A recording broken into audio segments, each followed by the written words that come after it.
अस्सलाम वालेकुम। वालेकुम अस्सलाम sir. So in last lecture we discussed about the linear first order linear equation, and before linear equation we have completed uh, exact equation.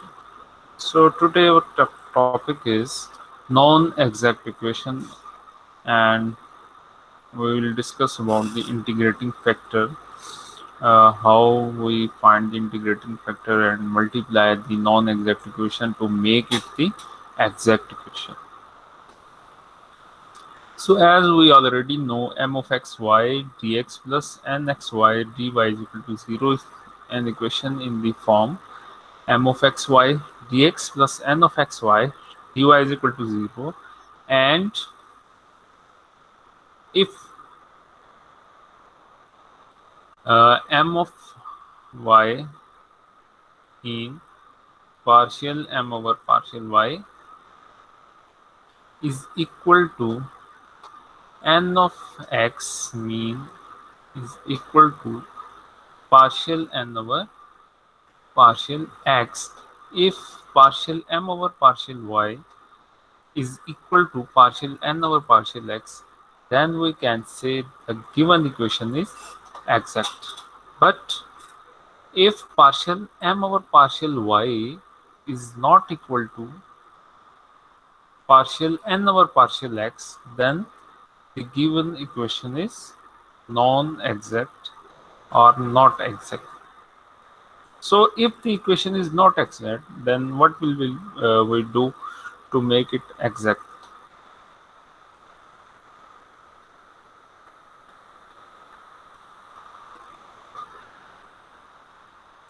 Kindly send your name and roll number on Google Meet chat so I can take your attendance at the end of the lecture.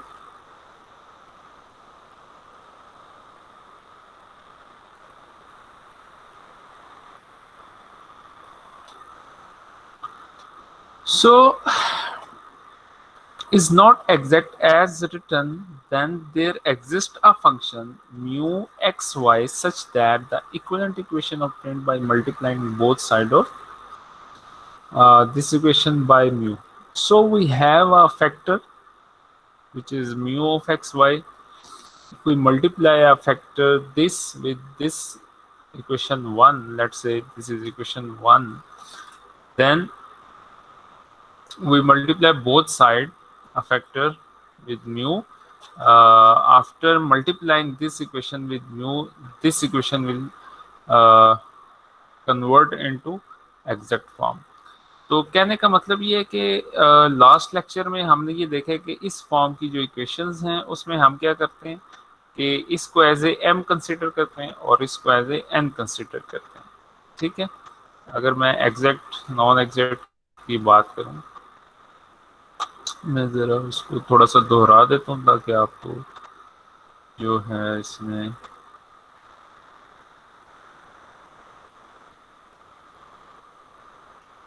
Differential equation.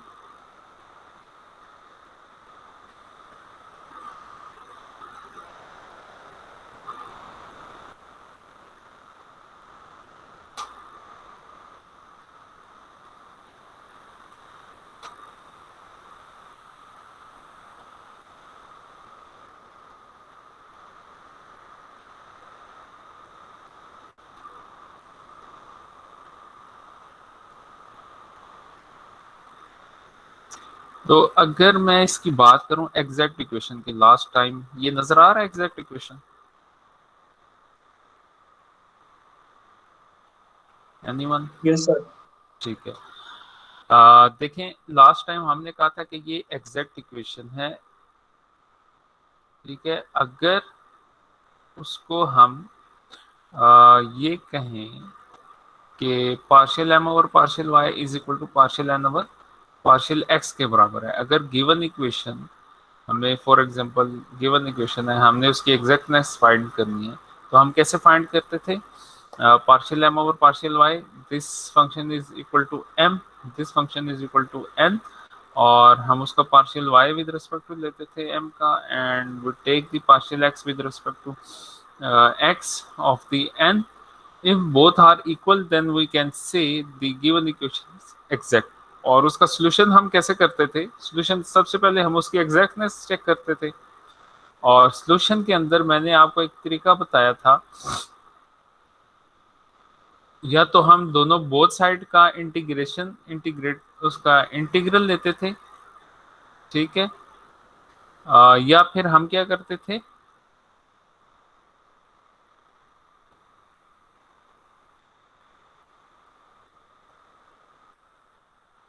ये देखें यहाँ पे अगर ये दोनों बराबर आ गए. अब हमने कहा ये इक्वेशन एग्जैक्ट है. अगर ये इक्वेशन एग्जैक्ट है देन हम क्या करते हैं, हम m ऑफ एक्स वाई को भी इंटीग्रल करते हैं और n ऑफ एक्स वाई को भी इंटीग्रल करते हैं. या मैंने आपको एक फार्मूला बताया था, m dx plus n terms without x is equal to c.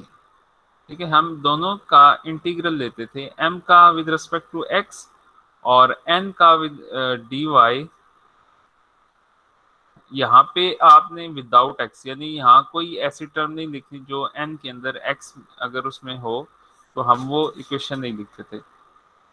ठीक है, जिस तरह यहाँ पे देख लें, जब आप m y plus cos y minus cos y करेंगे और अब यहाँ पे दोनों टर्म्स में x आ रहा है तो हम इसको छोड़ देंगे.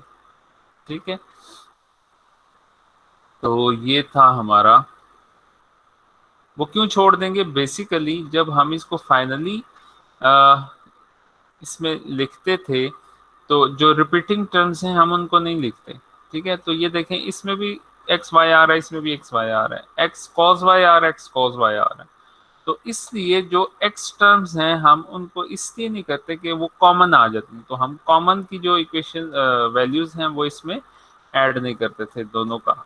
जो यहाँ पे मेथड है, इसमें जो मैंने आपको मेथड बताया था उसमें हम एग्जैक्ट इक्वेशन को कैसे सॉल्व करते हैं, फर्स्ट पहले मैंने मेथड में हम उसका एग्जैक्टनेस चेक करते हैं, देन हम उसकी क्या चेक करते हैं, उसका जनरल सोल्यूशन फाइंड करते हैं इस फार्मूले के साथ.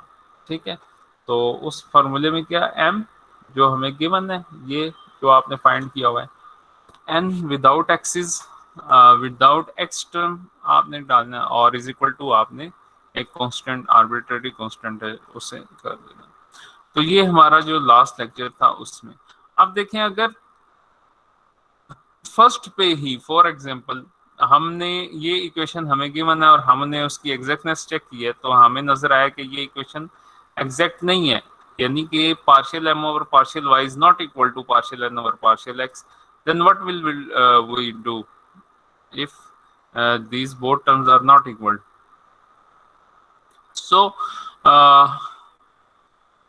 we will take the integrating factor, we will find the integrating factor, which integrating factor multiplied with the given equation, after multiplying the integrating factor with the given equation, it will convert into the exact form. तो हमें अगर तो given equation non exact है तो फिर हमें उसका क्या करना पड़ेगा, उसको एग्जैक्ट बनाने के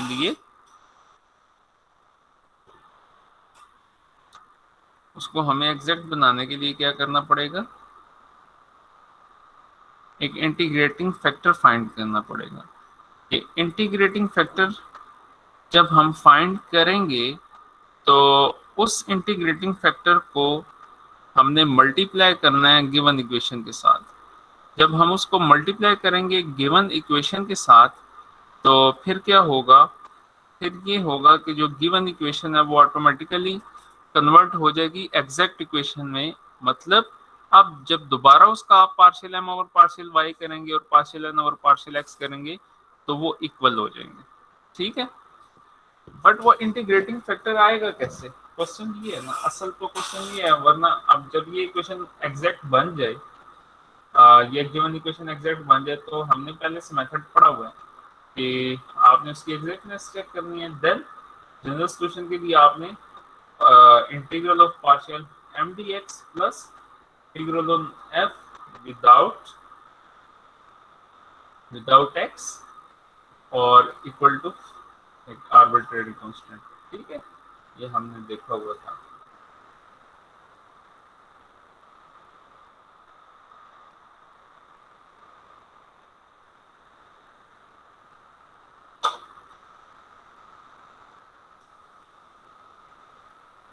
नो,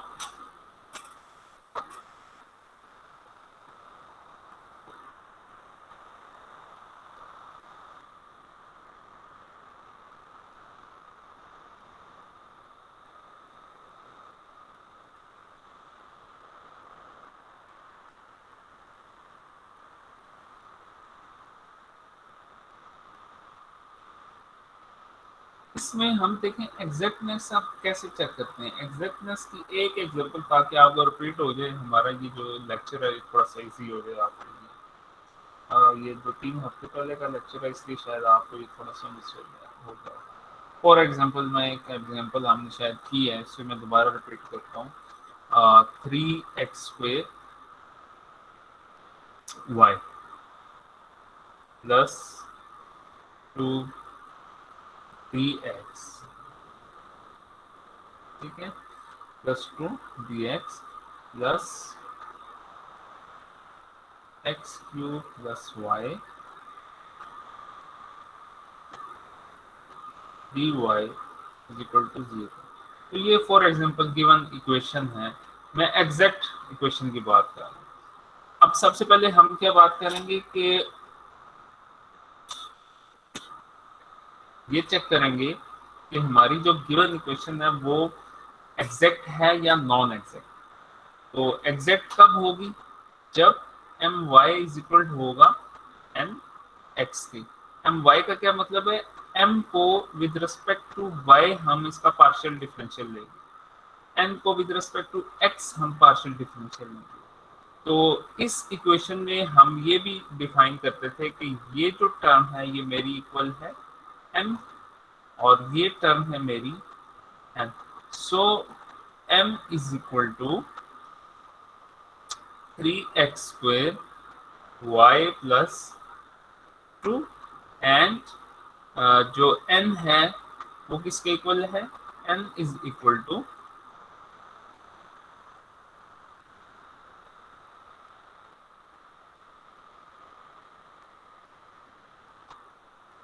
जो n है हमारा वो m इज इक्वल टू, मैं यहाँ पे कर रहा हूँ ताकि इसमें मेरे पास पहले से स्पेस हो।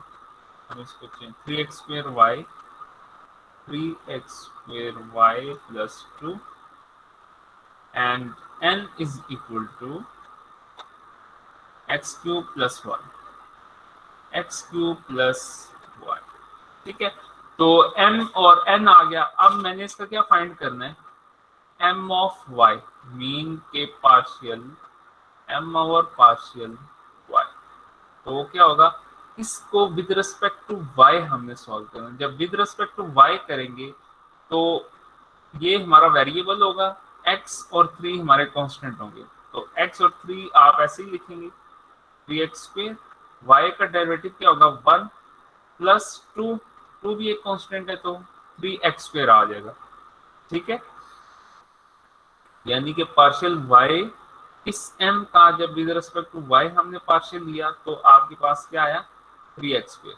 अब हम n का पार्शियल nx करेंगे, mean partial n divided by partial x। अब इस टर्म का विद रिस्पेक्ट टू x हम जब पार्शियल लेंगे तो ये टर्म कांस्टेंट है, 0 हो जाएगी। x को जब हम इंटीग्रेट डिफरेंशिएट करेंगे तो 3x3 माइनस 1² आ जाएगा। तो ये देखें, ये भी 3x² आ रहा है, ये भी 3x² आ रहा है, mean my is equal to nx। तो इट मीन के इक्वेशन हमारी क्या है, एग्जैक्ट। ठीक है, लेट से कि अगर ये x³ की जगह x4 होता, ये जो गिवन इक्वेशन है यहाँ पे x4 होता, ठीक है, x4 होता। तो अब देखें इसमें क्या होगा, ये x4 होता और इसका डिफरेंशियल क्या होता, 4x³। अस्सलाम वालेकुम सर। अच्छा सर डियाना को लेट इन कर लें।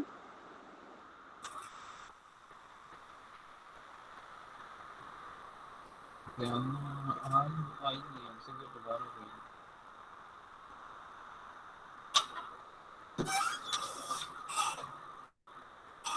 सो आप ये देखें 3x² नॉट इक्वल टू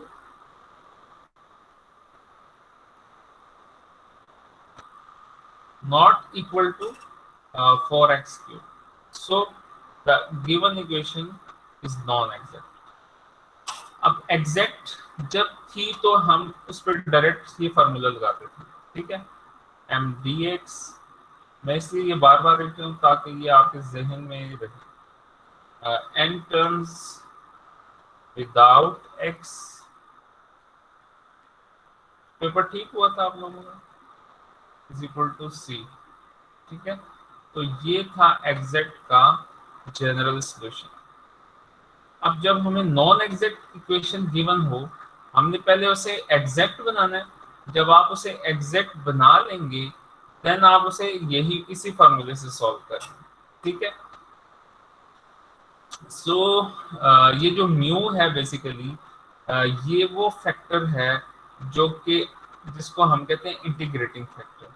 अगर इक्वेशन कुछ हमें इस तरह की गिवन हो तो इस इक्वेशन के अंदर हमें जब हम इसका फाइंड करेंगे एग्जैक्टनेस तो ये हमें देगा कि ये इक्वेशन एग्जैक्ट नहीं है। फिर हम क्या करेंगे, इंटीग्रेटिंग फैक्टर फाइंड करेंगे। इंटीग्रेटिंग फैक्टर को का किसके इक्वल है, म्यू के इक्वल है। जब इंटीग्रेटिंग फैक्टर आ गया, फॉर एग्जांपल वो x है, 1/x है, 2/x है, तो फिर हम उसको मल्टीप्लाई करेंगे गेन गिवन इक्वेशन के साथ। जब उसे मल्टीप्लाई करेंगे गिवन इक्वेशन के साथ तो जो हमारी गिवन इक्वेशन होगी वो एग्जैक्ट बन जाएगी, ठीक है। तो ये और जब एग्जैक्ट बन जाएगी फिर उसी पुराने मेथड से जो हमने लास्ट लेक्चर में देखा था हम उसका mdx इंटीग्रेशन करते हैं plus integration of n without x करते हैं, तो फिर हमारी जो गिवन इक्वेशन है हम उसका जनरल सॉल्यूशन फाइंड कर लेंगे, ठीक है। तो अब ये देखें is exact such a function. इसको मैं दोबारा इस यहाँ से स्टार्ट करता हूँ। If a differential equation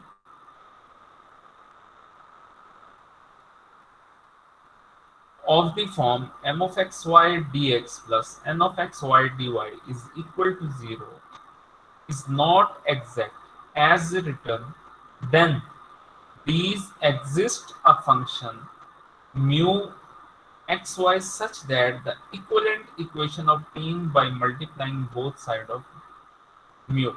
so अगर ये एग्जैक्ट नहीं है तो एक ऐसा फैक्टर लाजमी होगा कि जिसको मैं दोनों तरफ मल्टीप्लाई करूं तो ये मेरी इक्वेशन एग्जैक्ट बन जाएगी। Such a function mu is called integrating factor.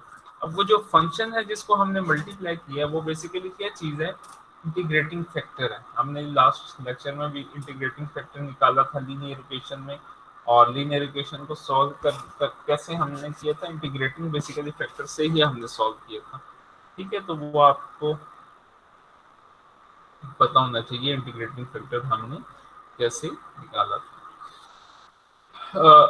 इसमें भी हम करेंगे of the original equation and is guaranteed to exist if the given differential equation actually has a solution. Integrating factors turns non-exact equation into exact ones. So जो integrating factors हैं वो basically क्या करते हैं, non-exact equation को exact बनाते हैं। The equation is how do you find an the question is now how can we find integrating factor। तो integrating factor को हम कैसे find करेंगे, इसके दो तरीके हैं। पहला तरीका ये है कि जब आपको गिवन इक्वेशन मिली है आपको सॉल्व करने के लिए, आपने देखा वो इंटीग्रेशन वो एग्जैक्ट नहीं है, मीन m dx m और n इज इक्वल आपस में इक्वल नहीं है, तो इसका क्या मतलब है कि वो नॉन जीरो है। जब नॉन जीरो है तो फिर आपने उस पर ये फार्मूला अप्लाई करना इंटीग्रेटिंग फैक्टर निकालने के लिए, यानी कंसीडर द डिफरेंशियल इक्वेशन। आपको ये इक्वेशन गिवन होगी, ठीक है, जैसे हमने अभी बात की है, m की जगह पे ये होगा, n की जगह पे ये होगा, ठीक है। या आप इसी की अगर बात कर लें, इसी एग्जांपल में हम डिफरेंशियल इक्वेशन के अंदर की बात कर लेते हैं। ये एक इक्वेशन गिवन है, ठीक है। तो एक अगर इस तरह की इक्वेशन आपको गिवन है, तो फिर आप उसको कैसे सॉल्व करेंगे अगर वो नॉन क्या है, एग्जैक्ट है। तो उसको फिर आपने क्या करना है, आपने देखना है इसमें एम वाई क्या है, एन एक्स क्या है।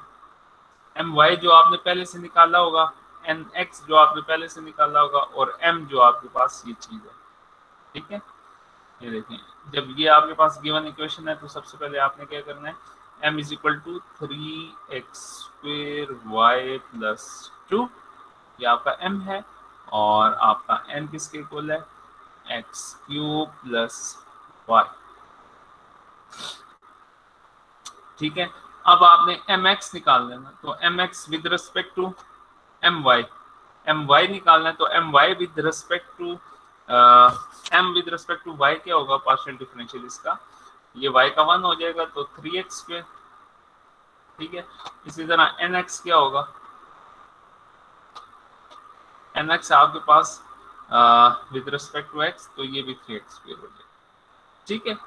तो अब जब उसमें फार्मूले में हमें क्या बताया गया कि आपने क्या करना है, m y minus n x divided by case one हमने नहीं देखा, केस वन ये है, m y minus n x divided by n आपने करना है, यानी कि एम वाई भी आपको पता है और एन एक्स भी आपको पता है, तो डिवाइड आपने क्या करना है, एन के साथ। अब यहाँ तो ये तो बेसिकली एग्जैक्ट है, ये दोनों इक्वल है, इसलिए ये इसका 0 आएगा, ठीक है।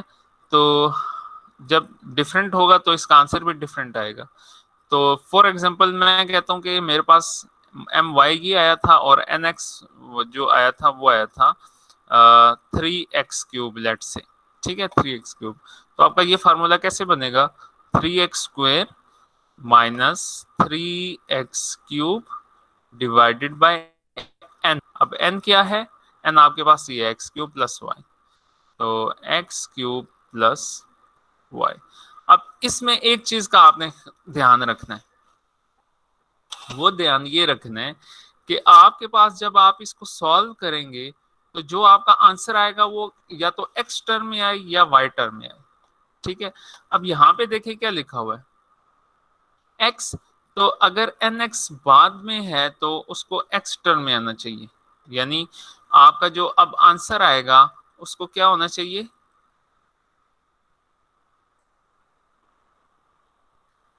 या तो वो हो x प्लस 1, अब इसमें y नहीं आ रहा, इसका जो इसको सॉल्व करके जो आंसर आएगा वो या तो x टर्म का होगा या y।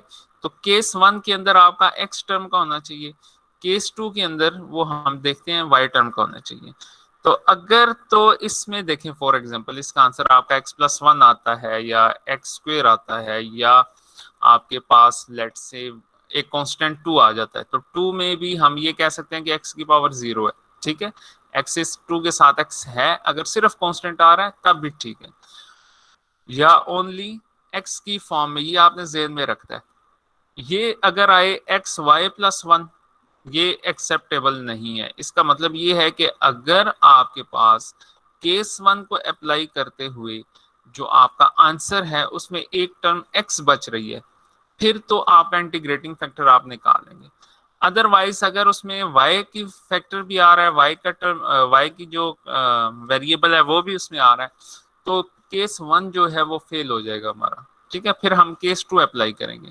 केस 2 में क्या है, अब एन एक्स पहले है और एम वाई बाद में है, ठीक है, और डिवाइडेड बाय आपने क्या किया, एम, जो चीज बाद में आएगी उसी से आपने डिवाइड करना। आप इस फॉर्म में भी लिख सकते हैं, या आप इसी को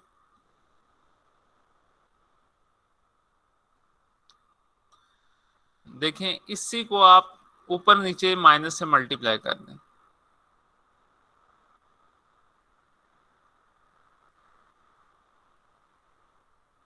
ठीक है।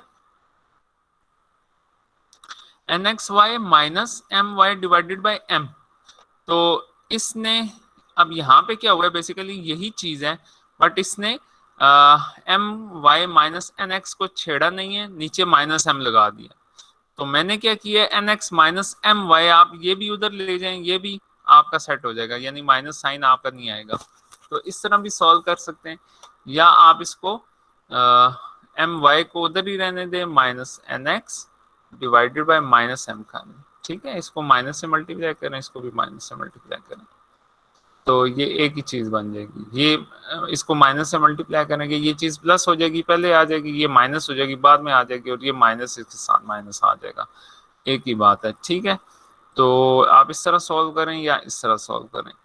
तो पहला केस क्या है, m y minus n x divide by n आपने करना है, उसको एक्स की टर्म्स में आंसर आना चाहिए, और अगर ये एक्स की टर्म्स में नहीं आ रहा तो देन आपने उससे क्या करना है कि रूल 1 क्या है, फेल हो रहा है, रूल 1 आपका क्या हो गया, फेल हो गया, अगर आंसर आपका फॉर एग्जांपल ये आया है। If the answer is equal to xy, then you can write case 1 will be fail. Then you will try case 2, which is n x minus my divided by m, or my minus nx divided by minus m. Then the answer should be in term of y only. अब हमने N Y को try किए ना, यानी second अगर आप इसको ज़हन में रखेंगे तो ये इजी रहेगा। So n are first case के m y minus n x, second case में आप एन को शुरू में ले आए, एम को बाद में ले आए, ठीक है। तो N, so in this case your answer must be in term of y only. If it is not in term of y and it is the combination of x y, then the rule 2 or case 2 will also fail. So the answer must be for case 1 in x terms, for case 2 in y terms. So if the answer in case 1 is in x terms, then we will not apply any other rule. So the answer is our integrating factor. हम इस function, given function का हम integrating factor find करेंगे और then उसको multiply करेंगे given equation के साथ। हम एग्जांपल करेंगे तो आपको इसकी चीज क्लियर हो जाएगी।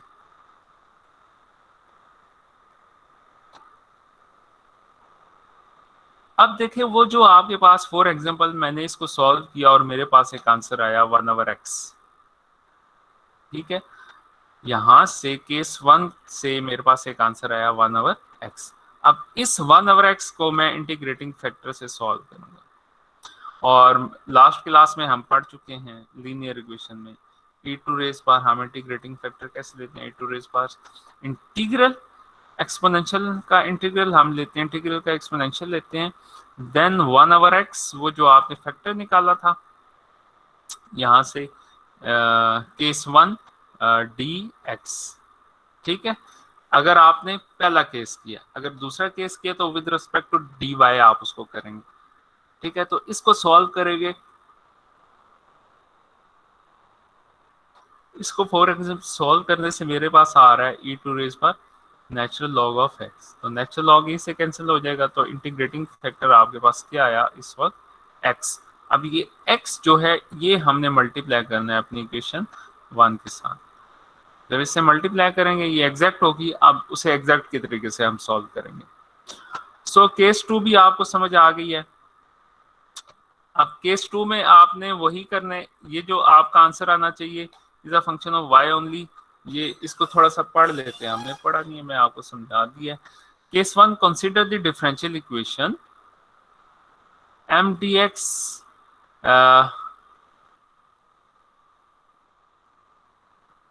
and dy.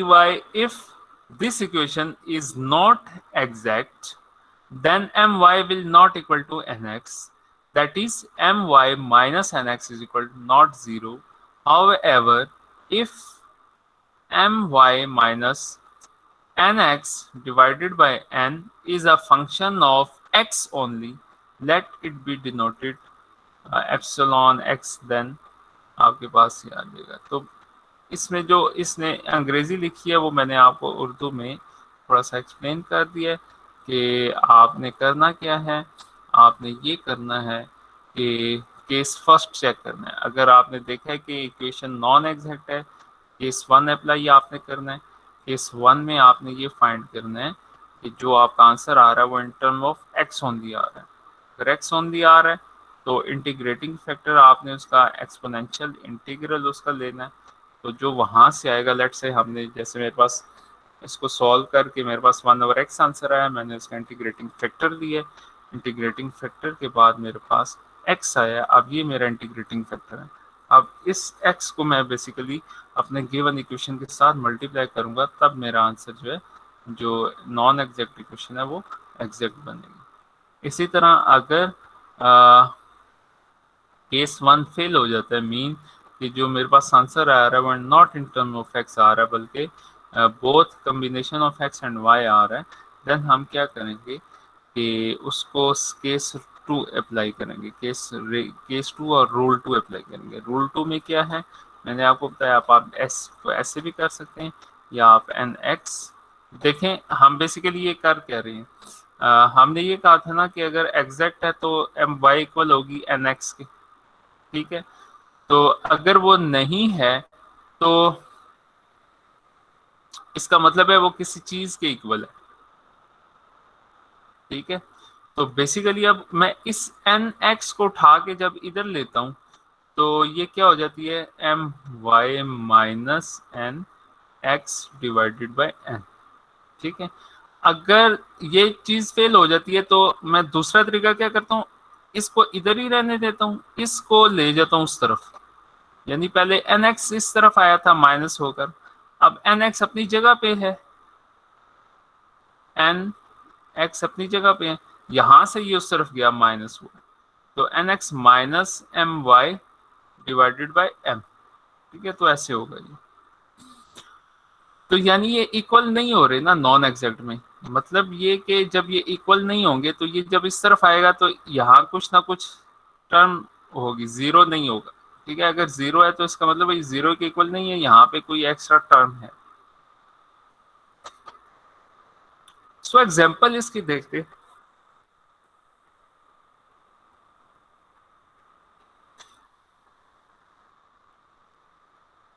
एग्जाम्पल है, फॉर एग्जाम्पल एक हमारे पास 3xy minus y square d x plus x into x minus y d y is equal to 0। अब हमने इसकी क्या चेक करनी है, एग्जैक्ट। तो हमारे पास जो m है वो किसके इक्वल है, 3xy माइनस वाई स्क्वेयर, और n हमारा किसके इक्वल है, n इक्वल है x into x minus y, ठीक है। या इसको मैं इन टर्म ऑफ लिख सकता हूँ, x को मैं अगर अंदर मल्टीप्लाई कर दूं तो मैं लिख सकता हूँ एक्स स्क्वेयर एक्स वाई, ठीक है, माइनस एक्स वाई। यानी इसको x को अंदर मल्टीप्लाई कर दें तो आपका n ये आ जाएगा। सेकेंड स्टेप में हम क्या करते हैं, इसकी एग्जैक्टनेस चेक करते हैं। तो मैं चेक कर लेता हूँ। अब अगर आपको गिवन ये इक्वेशन है, आपको तो नहीं पता ये एग्जैक्ट है, अभी हम लेक्चर देख रहे हैं इसलिए हमें पता है, ठीक है, क्योंकि एग्जाम्पल ही हम नॉन एग्जैक्ट की कर रहे हैं तो ये नॉन एग्जैक्ट होगी। अदरवाइज अगर आपको वैसे गिवन हो क्वेश्चन तो आप उसकी फाइंड करेंगे तभी आपको पता चलेगा ना। तो अब हमने इसका with respect to y partial differential लेना है, ठीक है। ये पार्शियल डिफरेंशियल हमने इसका लिया है। तो विद रिस्पेक्ट टू y अगर मैं इसका पार्शियल डिफरेंशियल लूं तो ये देखें यहाँ पे एक टर्म है y की, तो y का डिफरेंशियल 1 हो जाएगा, ये 3 और x कांस्टेंट होगा। विद रिस्पेक्ट टू जब y ले रहा हूँ तो x कांस्टेंट बिहेव करेगा ना, तो 3x आ गया, ठीक है। अब ये y का डेरिवेटिव क्या होगा, विद रिस्पेक्ट टू y ले रहे हैं तो 2 शुरू में आ जाएगा, y 2 माइनस 1 तो 2y आ जाएगा, ठीक है। तो my का क्या आंसर आया आपके पास, 3x माइनस 2y। अब n हमारे पास ये है तो n को विद रिस्पेक्ट टू हम जब nx लेंगे, मतलब पार्शियल n और पार्शियल x जब हम करेंगे तो अब पार्शियल n की जगह आप इसकी वैल्यू पुट करें x square minus x y. अब विद रिस्पेक्ट टू एक्स कर रहे हैं तो जब इसको x करेंगे तो x का डेरिवेटिव क्या होगा 2x, और इसको जब विद रिस्पेक्ट टू y करेंगे तो x का 1 आ जाएगा, y कांस्टेंट आ जाएगा। तो देखें ये 3x माइनस 2y आ रहा है, ये आ रहा है 2x माइनस 3y, मतलब my not equal to nx। तो इक्वेशन हमें ये पता चल गया कि ये जो गिवन इक्वेशन है ये क्या है जी, नॉन एग्जैक्ट है। अब नेक्स्ट स्टेप पे क्या होगा कि हमने इसको एग्जैक्ट बनाना है, बट एग्जैक्ट कैसे बनाना है, एक इंटीग्रेटिंग फैक्टर हमने निकालना है। तो हम इस पे रूल 1 रूल 2 अप्लाई करेंगे। रूल 1 क्या है हमारे पास, ये है। तो रूल 1 में my minus n x divided by n किया, तो इसके साथ जब my देखिए हमारे पास क्या आया था, 3x माइनस 2y, मैंने वो पुट कर दिया यहाँ पे। माइनस एन एक्स मेरे पास क्या आया है, एन एक्स मेरे पास आया x square 2x minus y, तो मैंने 2x माइनस वाई पुट कर दिया, डिवाइडेड बाई एन। एन किसके इक्वल है मेरे पास, एन इसके इक्वल है जो ये इक्वेशन में गिवन है। तो x square minus x y, तो क्या हुआ, x into x minus y. ठीक है, अब ऊपर देखें आप,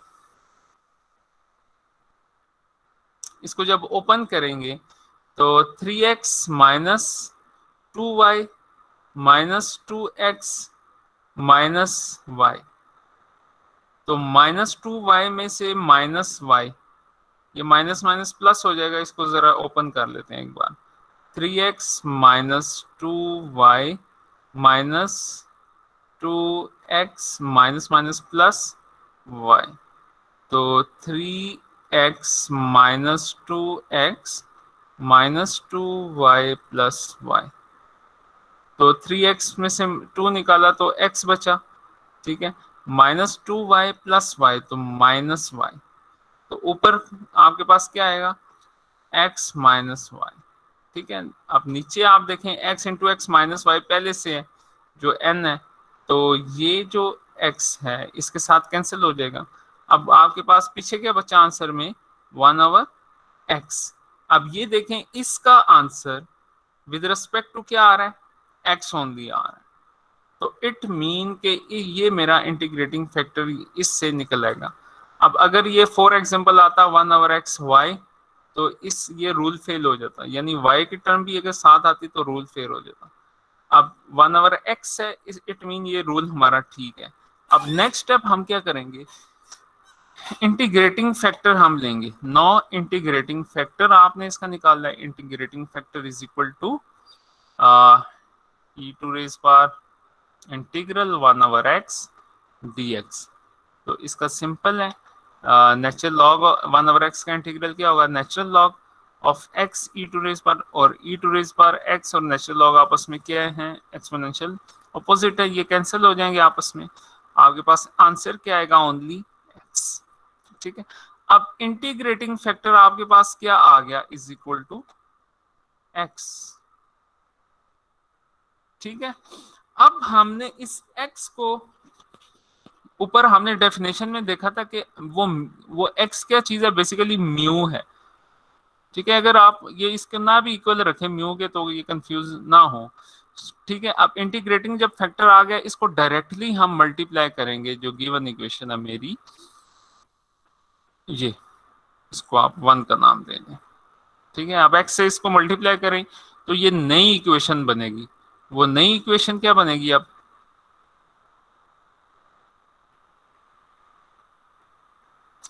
देखिए फॉर एग्जांपल मैं इसको इसके साथ मल्टीप्लाई करता हूं, तो x को 3x स्क्वायर y, ये अब क्या इक्वेशन बन जाएगी, 3x square y minus x y square. ठीक है, और इसको अगर मैं मल्टीप्लाई करूं तो x cube minus x y plus x cube minus x square y, ऐसे ही होगा। इसको मैंने अंदर मल्टीप्लाई कर दिया और फिर दोबारा एक्स से मल्टीप्लाई कर दिया, तो x square basically x cube हो जाएगा, एक्स स्क्वायर वाई हो जाएगा। अब ये देखें ये चेंज हो गया, ये आपका अब ये m है और ये अब आपका नया n है। तो अब अगर इसको मैं with respect to m y और इसको विद x करूं, तो इसमें देखें अब इसकी मैं एग्जैक्टनेस यहाँ पे चेक कर रहा हूँ, अगर इसने की है तो हम उसको देख लें। अब ये देखें इसने क्या किया, उसको बेसिकली x को हमने वही मल्टीप्लाई किया, 3x² y आ गया माइनस xy² dx आ गया, और x³ माइनस x² y वही चीज आ गई। ठीक है, अब ये अगेन ये न्यू n है और ये अब आपके पास m है। ठीक है, अब ये क्या है, एग्जैक्ट है, बिकॉज जब मैं इसका विद रिस्पेक्ट टू y और इसका with respect to x partial differential लूं, तो देखें इसका विद रिस्पेक्ट टू y क्या आएगा, ये आएगा इसका, आप देखें इसका 3y आपका वेरिएबल है, x और 3 कांस्टेंट है, तो 3x²। ठीक है, और यहाँ पे x कांस्टेंट है, y का विद रिस्पेक्ट टू, तो ये आएगा -2xy। ये 2y का शुरू में आया है और y2 -1 डेरिवेटिव हमने दिया, विद रिस्पेक्ट टू y ले रहे हैं ना, तो y का लेंगे, x कांस्टेंट है, x कांस्टेंट साथ आ गया, ये आ गया आपके पास my। ठीक है, अब इसका अगर मैं विद रिस्पेक्ट टू x लूं, तो इसमें देखें क्या होगा विद रिस्पेक्ट टू x, तो ये देखें ये x का डेरिवेटिव क्या होगा, 3x² माइनस ये y कांस्टेंट होगा, 2 से पहले 2x और y आ जाएगा। ठीक है, तो ये आपके पास क्या आ गया, nx। अब एग्जैक्टनेस के लिए क्या चेक करते हैं, mx my is equal to nx, तो क्या वो दोनों हमारे बराबर हैं, yes, 3x² minus 2xy 3x² minus 2xy। अब देखिए इंटीग्रेटिंग फैक्टर को सिंपली से मल्टीप्लाई करने से इक्वेशन मेरी क्या बन गई है, एग्जैक्ट बन गई। अब इसको सॉल्व करना है हमने पुराने तरीके से, जो हमने इस इक्वेशन में पढ़ा था। पुराना तरीका क्या, जब आपने एग्जैक्टनेस चेक कर ली, अब दोनों को आप क्या करें, इंटीग्रेट कर दें। ठीक है, partial m partial with respect to x कर लें, और जो n है विद रिस्पेक्ट टू y आप कर लें, तो आपके पास जो इग्नोर करें, जो मेन इक्वल टर्म्स हैं, ये इक्वल टर्म्स हैं, इसको इग्नोर करें, और बाकी जो टर्म्स है आप उसको लिख लेंगे, एक बार आपने उसे लिख लेना। ठीक है, यानी ये 2 बार आ रही है तो इसको एक बार लिखना है, ये भी दोनों बार आ रही है m, या आप हमने इसको लास्ट टाइम हम जो मेथड करेंगे m dx plus integral n without x is equal to c, हम इस मेथड से करेंगे, ये इजी मेथड है। अच्छा, नेक्स्ट है कि अब वो हमने जी डिफरेंशियल इक्वेशन बना ली, नेक्स्ट अब हमने क्या करना है, ये देखें हमारी partial m over partial y is equal to आ रही है 3x² minus 2xy is equal to partial n over partial x। ठीक है, solving this equivalent exact equation by the method described in the previous section. So हमने in previous section mean exact equation में, ठीक है, इस lecture के अंदर हमने एग्जैक्ट इक्वेशन के लेक्चर के अंदर हमने ये इसको कैसे सॉल्व करना था ये सीखा हुआ है, तो हमने अब उसी तरीके से इसको सॉल्व करना है। सो बाय सॉल्विंग अब आपने क्या करना है, m का इंटीग्रल लेना है, यानी ये इस फार्मूले में, और n का इंटीग्रल लेना है। तो मैं इसको अब देखें इसी फार्मूले में पुट करता हूँ। फॉर एग्जांपल इस फार्मूले में क्या होगा, इसको यहाँ पे सॉल्व करते हैं, इंटीग्रल ऑफ ये आपका m है, तो आ गया आपके पास 3x² y minus xy dx। ठीक है, plus integral of n without x, तो n हमारे पास न्यू क्या है, उस दोनों में x आ रहा है, इसमें भी x आ रहा है, इसमें भी x आ रहा है, इसका मतलब है ये हम नील है। ठीक है, तो इसको नहीं लिखेंगे, dy is equal to c। ठीक है, अब x में दोनों टर्म्स आ रही है ना, यानी हमने विदाउट x विदाउट जो n है विदाउट x टर्म्स हमने लिखना है, तो उसमें कोई ऐसी टर्म नहीं है जिसमें x ना हो, तो हमने उसे क्रॉस कर दिया। ठीक है, वो ये नील कर दिया आपने। तो अब इसका सिंपल इंटीग्रेशन ले, तो इसकी सिंपल इंटीग्रेशन करने से आपको देखें क्या होगा, विद रिस्पेक्ट टू हम x कर रहे हैं, तो 3y आपका क्या आ गया, 3 और y कांस्टेंट है, तो इसका 3y एज इट इज होगा, x³ डिवाइडेड बाय 3। ठीक है, माइनस अगेन ये y आपके पास क्या होगा,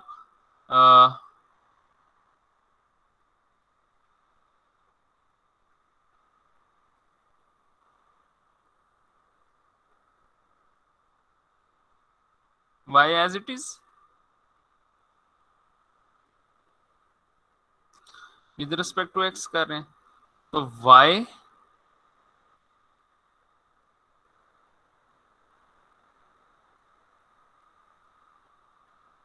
स्क्वेयर है, एम वाई जो है ये y स्क्वेयर है, तो y स्क्वेयर x का डेरिवेटिव क्या होगा, एक्स स्क्वेयर डिवाइडेड बाई 2। ठीक है, तो ये हमारे पास फाइनल जो इसका जनरल सोल्यूशन है वो आ जाएगा इज इक्वल टू सी। ठीक है, अब इसको फर्दर आप सॉल्व कर लें, एलसीएम लेके से थोड़ा सा वो कर लें, तो ये मेरे पास आंसर आ जाएगा। तो इसमें देखें इसने m का किया है फिर n का किया है, अब इन दोनों में सेम टर्म्स आ रही हैं, जब सेम टर्म्स आ रही हैं तो हम एक एक बार लिखेंगे। सो फाइनल हमारा आंसर क्या आएगा, x cube y minus 1/2 x square y square is equal to c, यानी यही हमारा ये 3 से कैंसिल हो जाएगा। तो आपके पास जो final y x cube minus y square x square divided by 2 is equal to c. तो इस 2 को आप इसका एलसीएम ले लें, तो ये 2x cube 2y x cube minus y square x square is equal to 2c। तो ये 2c भी एक कांस्टेंट है, तो इसे आप नेक्स्ट जब करें तो इसे c1 कर। ठीक है, तो ये आपका आंसर होगा। ठीक है, या उसको आप अगर एलसीएम नहीं भी लेना चाहते हैं, एज इट इज लिखना चाह रहे हैं वैसे लिखते हैं। ठीक है, तो ये हमारे पास इसका जनरल सॉल्यूशन। ये समझ आइए आपको, किसी को कोई इशू हो?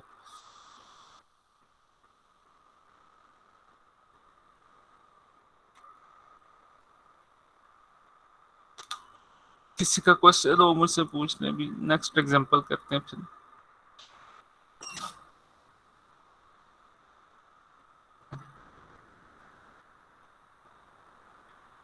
एनीवन? सो गए रोजा रख के?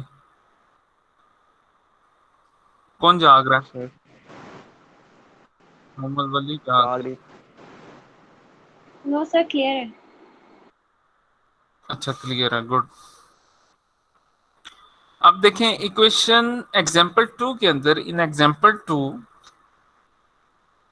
X plus y sine y d x plus x sine y plus cos y d y is equal to 0।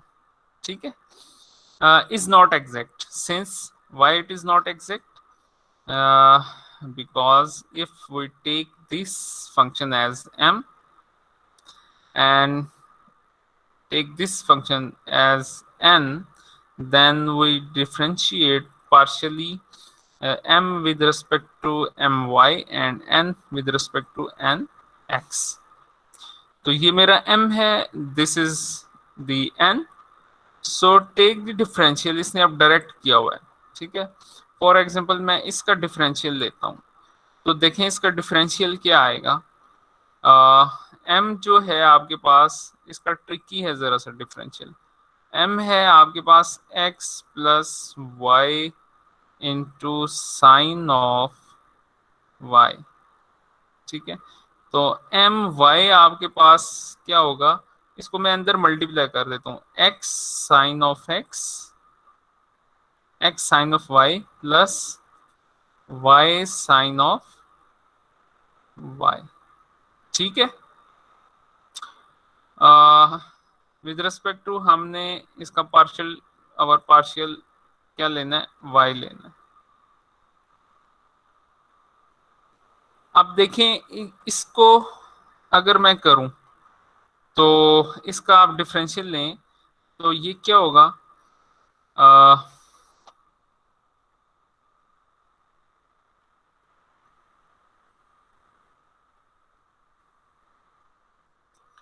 इसका क्या होगा, इसको मैं यहाँ पे सॉल्व कर रहा हूँ। ठीक है,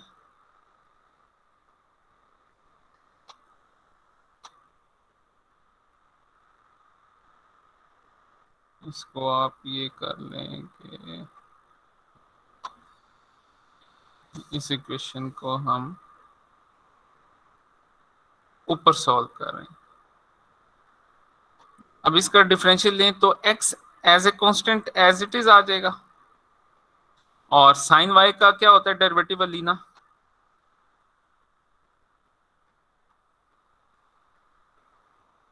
cos y। cos y। Sir, cos y. ठीक हो गया, तो x एज ए कांस्टेंट साथ आ गया, साइन का जो डेरिवेटिव है cos y आ गया, ठीक है, प्लस अब यहाँ पे देखें साइन, ये दो फंक्शन है y और ये भी y है, तो यहाँ पे हमारा एक रूल लगेगा। कौन सा रूल लगेगा? Sir, Product rule. product rule. Product rule. तो y as it is sine y का cos y derivative minus Sir, plus. Plus y का डेरिवेटिव 1, तो sine y as it is, ठीक है। Yes, sir.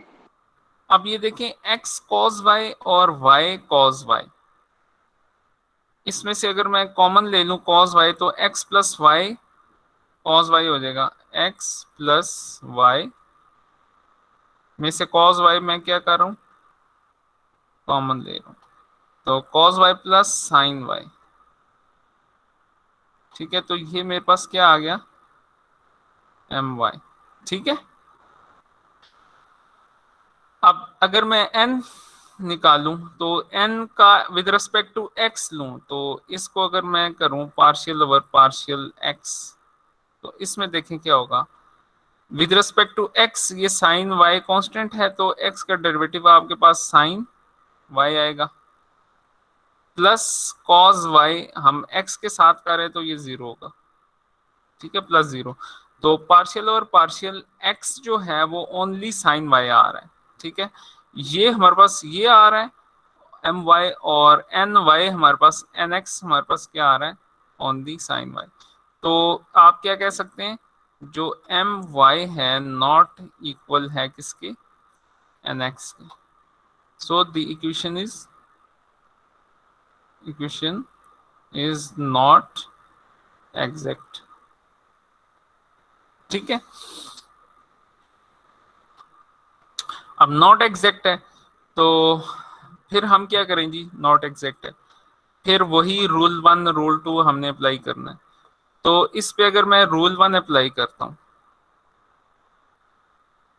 इस इक्वेशन में rule 1 इधर गई इक्वेशन ये है, इसमें हम रूल 1 अप्लाई करें, तो रूल 1 क्या है, आपने my minus nx divided by, आपने क्या करना है, n करना है। तो अगर आप ये अप्लाई करें, my आपके पास क्या है, x plus y cos y plus sine y, और nx क्या है आपके पास, nx है साइन वाई, ठीक है। ये हम इसमें पुट करेंगे, तो डायरेक्टली इसमें जब पुट किया तो इसका आंसर x की टर्म में नहीं आएगा, x और y की टर्म में आएगा, ठीक है। इसको जब अगर आप सॉल्व करें तो इसका आंसर क्या होगा, x और y की टर्म में। ये इसको आप रफ तरीके से सॉल्व कर सकते हैं। अब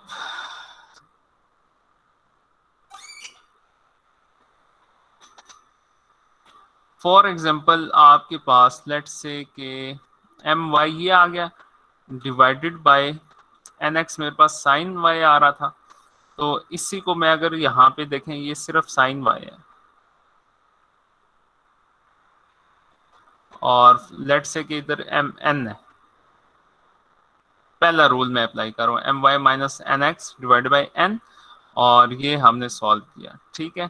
अब देखें इसमें से अगर साइन y और इस इक्वेशन में से साइन y हम कॉमन ले लें, plus sine y minus sine y, अच्छा ये कैंसिल हो रहा है, ये कैंसिल हो गया, अच्छा, अब यहाँ पे देखें x plus y into cos y divided by sine y. अब ये बचा है, यानी पहला रूल मैं अप्लाई कर रहा हूँ, m y minus n x divide by n. तो मेरे पास जो आंसर आया वो ये आया। अब इसमें x भी आ रहा है, y भी आ रहा है, ये y है, ये भी y है। तो इट मीन अब मैं इसके साथ इसको इंटीग्रेट नहीं कर सकता, या इसका इंटीग्रेटिंग फैक्टर मैं नहीं ले सकता। तो रूल जो 1 है वो मेरा क्या हो जाएगा, फेल हो जाएगा। ठीक है, ये समझ आई। सो अब हम इस पे रूल 2 अप्लाई करते हैं। रूल 2 क्या है,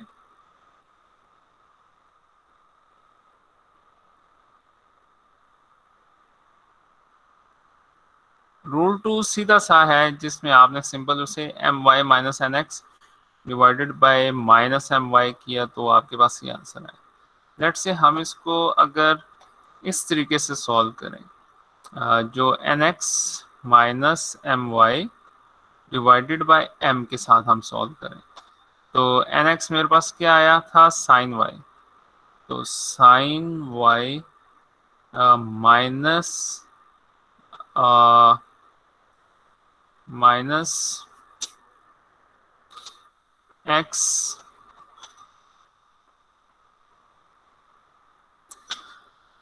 माइनस एक्स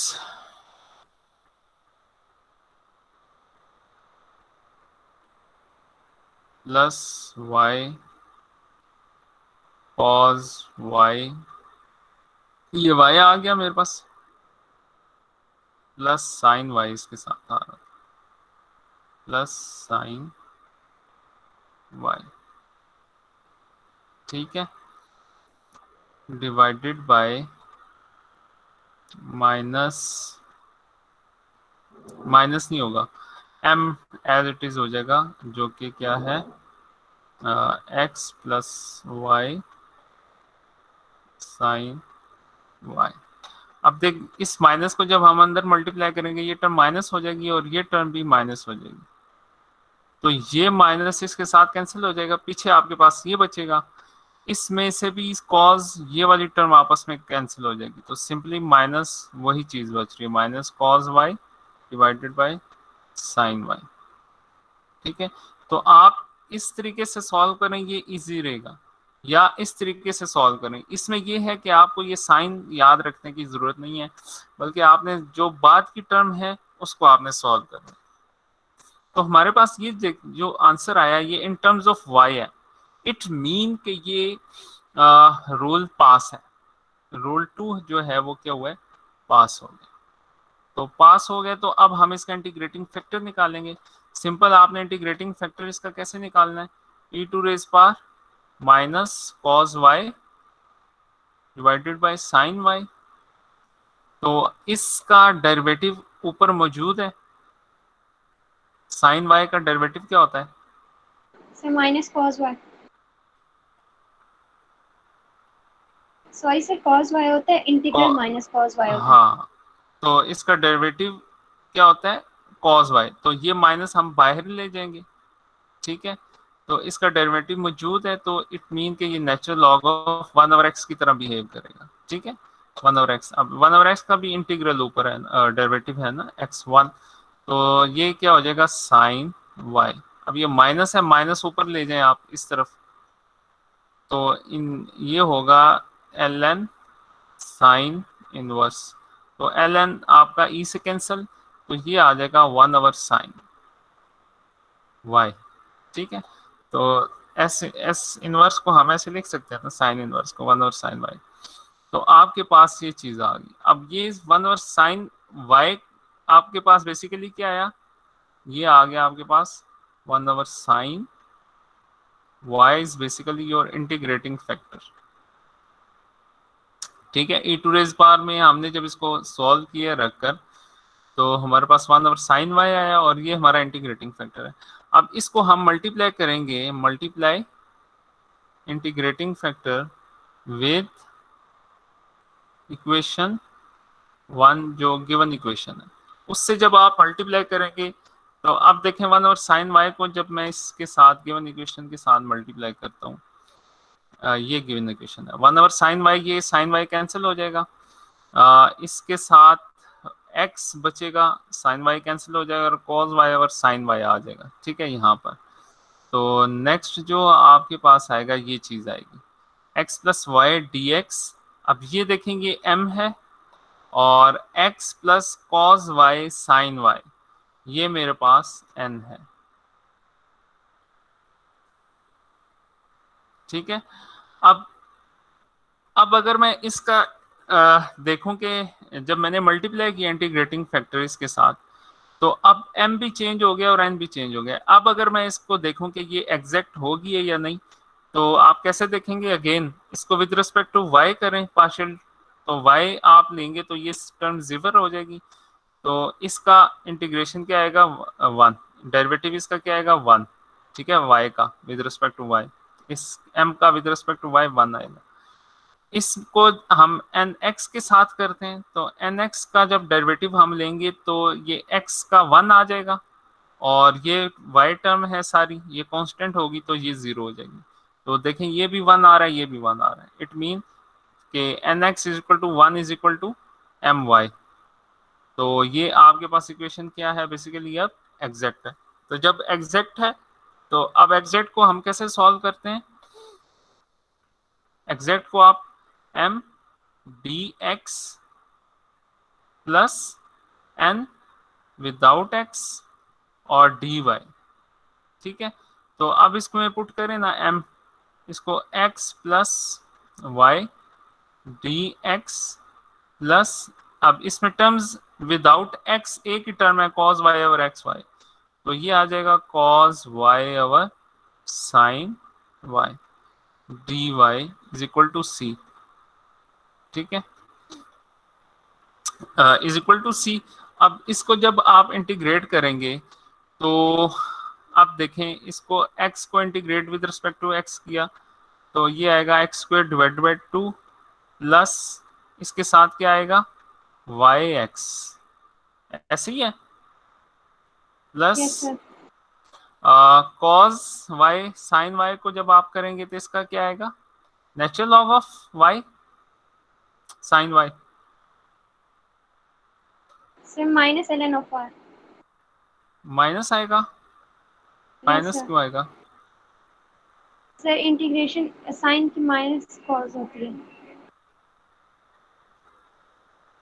तो इसमें हम एक कॉमन रखेंगे।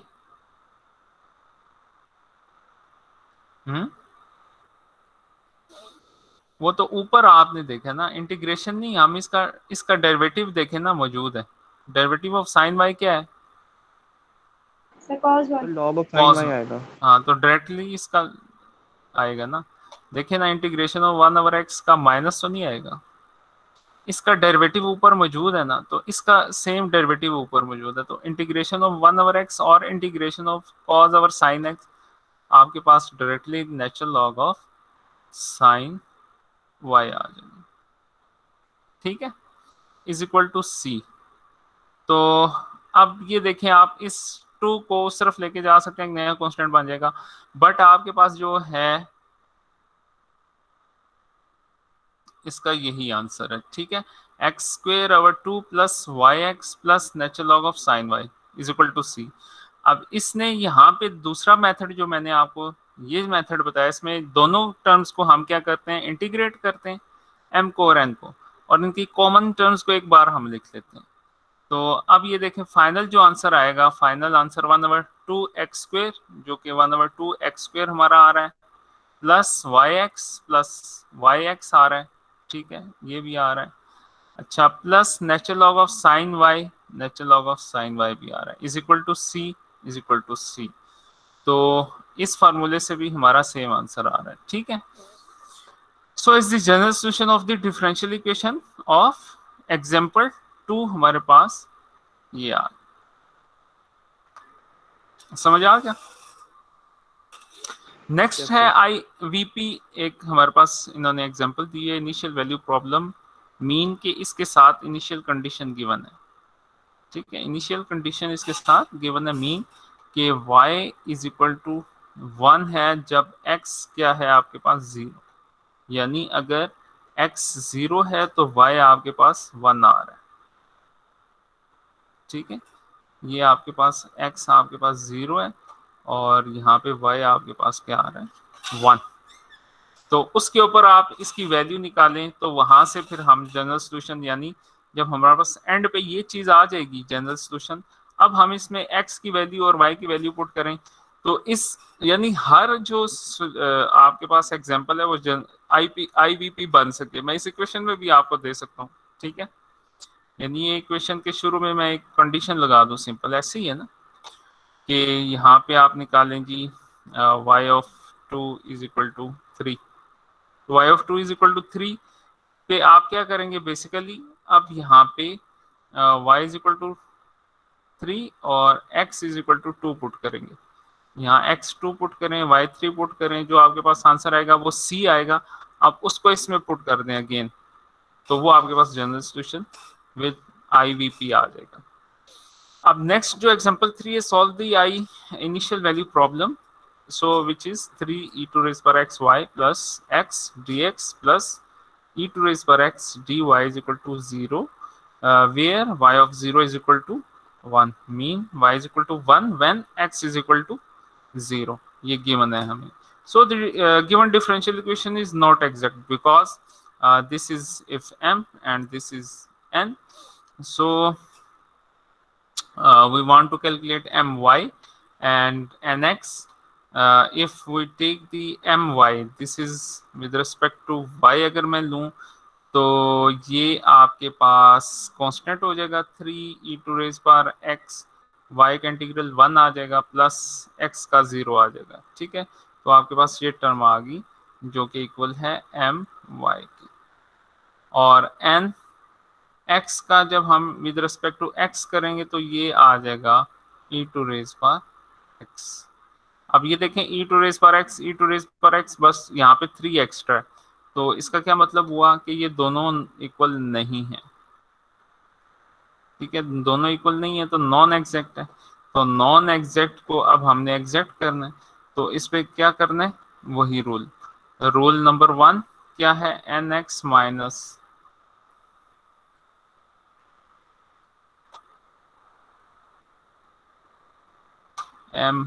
my minus nx divided by n, ये हम रूल इसमें अप्लाई करेंगे। ये जब आपने रूल अप्लाई किया तो अब देखें इसमें क्या आ रहा है, how I note that my minus n x is equal to n is equal to e to raise power x minus, ये आपके पास आया, इसमें से आपने कॉमन, अच्छा 3 e to raise power x minus e to raise power x करेंगे तो ये बेसिकली आएगा 2 e to raise power x, ठीक है, divided by e to raise power x, यानी 3 में से एक ये माइनस कर दिया तो 2 e to raise power x, ये इसके साथ कैंसिल 2 आ जाएगा।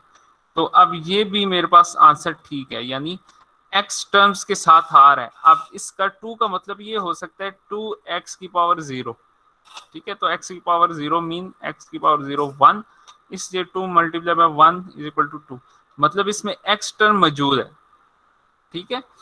तो अगर सिर्फ कांस्टेंट भी आ रहा है ना तो इसका मतलब आपने ये नहीं करना कि इसमें एक्स वाई नहीं है तो आपने इसको छोड़ ही देना, बल्कि ये कांस्टेंट है दोनों टर्म्स में। रूल फर्स्ट में भी अगर कांस्टेंट आया तो आंसर ठीक है, रूल्स अगर रूल फर्स्ट फेल हो रहा है, रूल सेकंड आपने अप्लाई किया उसमें कोई कांस्टेंट आ रहा है तो इट मीन कि उसके साथ भी कोई वाई टर्म मौजूद है, ठीक है।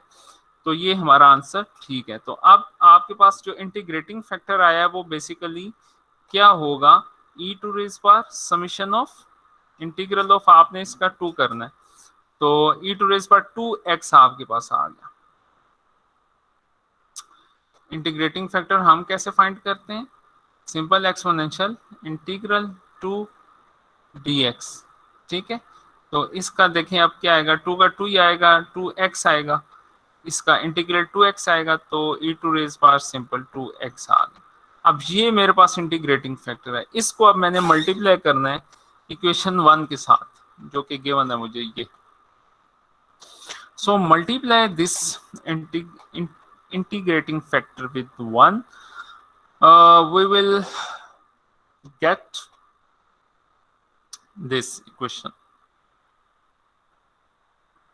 ठीक है, इसको अगर मैं देख लूँ e⁻² आ रहा है ना, e⁻² को आप यहाँ पे मल्टीप्लाई करें तो ये देखें क्या आ रहा है, e⁻² multiply by with e⁻x, तो ये e⁻3x हो जाएगा, ये x इंटू e⁻² हो जाएगा, ये e⁻2x प्लस x e⁻3x हो जाएगा।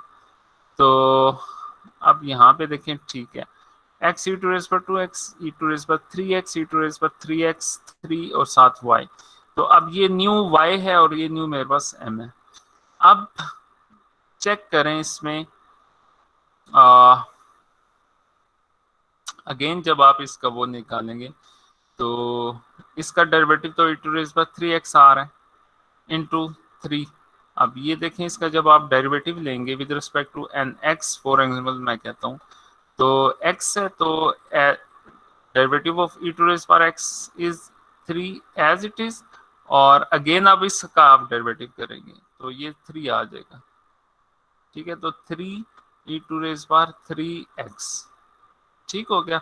अब इसका विद रिस्पेक्ट टू y करेंगे, ये टर्म x है सारी, ये कैंसिल हो जाएगी, ये y है, y का 1 आ जाएगा, तो 3 e⁻3x एज इट इज आ जाएगा। तो इट मीन कि आपका ये जो टर्म है ये एग्जैक्टली इक्वल है किसके, my is equal to n x है, तो इट मीन ये इक्वेशन आपकी क्या है, एग्जैक्ट है। ठीक हो गया। नेक्स्ट स्टेप क्या है आपके पास, आप देखें नेक्स्ट स्टेप में हमने क्या करना है, जब ये इक्वेशन एग्जैक्ट है तो डायरेक्टली वही formula m dx plus n without x और dy is equal to c। ठीक है, तो m के अंदर आपने डायरेक्टली इसमें पुट करें ना जरा, लेट्स से कि मैं इसमें m की वैल्यू पुट करता हूँ 3e⁻3xy प्लस xe⁻2x dx। ठीक है, प्लस ये विदाउट टर्म है, तो इसमें ये देखें n की कोई टर्म नहीं है तो ये नील हो जाएगी, इज इक्वल टू c। अब सिंपल आपने इसका निकालना है, तो इसमें अगर मैं इसका निकालूं तो फर्स्ट टर्म तो देखें dx, ये मेरी कांस्टेंट है, ये कांस्टेंट है, तो इसका जो इंटीग्रल होता है e⁻ax का, वो आपके पास होता है e⁻ax डिवाइडेड बाय a। ठीक है, तो अब यहाँ देखें a आपके पास 3 है, तो इसका जो इंटीग्रल होगा वो क्या होगा, इसका इंटीग्रल आपके पास फर्स्ट टर्म का, इस टर्म का इंटीग्रल होगा 3e⁻3x divided by 3 into y आपके पास कांस्टेंट है। ठीक है, ये 3 इस 3 के साथ कैंसिल हो जाएगा, तो आपके पास y e⁻3x, पहली टर्म से जो आपके पास चीज आएगी वो क्या आएगी, y e⁻3x, जो कि यहाँ भी आ रही है। ठीक है, e⁻3xy या y is equal to 3x। Second term में हमारे पास दोनों वेरिएबल x हैं, तो इस पे क्या लगना चाहिए फिर, प्रोडक्ट रूल। प्रोडक्ट रूल या इंटीग्रेशन बाय पार्ट्स इस पर लगेगी।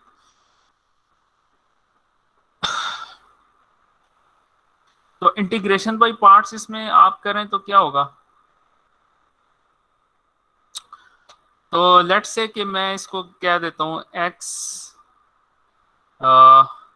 Integral of x e⁻2x dx, तो ये आपका u है, ये आपका v है, तो u इंटीग्रल ऑफ v, ये माइनस आता है प्लस आता है, से माइनस आता है, माइनस आता है, डेरिवेटिव ऑफ u और इंटीग्रल ऑफ आगे क्या है v सही कह रहा हूँ? Yes sir. dx कुछ इस तरह का फार्मूला है। तो u हमारे पास क्या है, x है। इंटीग्रल ऑफ v इस फार्मूले से आप निकालें तो ये आएगा e to raise power 2x divided by 2। इसको थोड़ा सा सेट सही साफ जगह पे कर लेते हैं।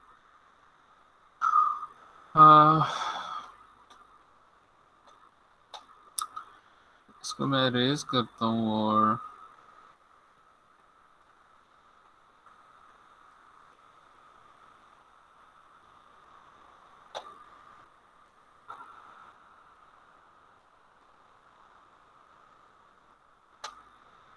ठीक है।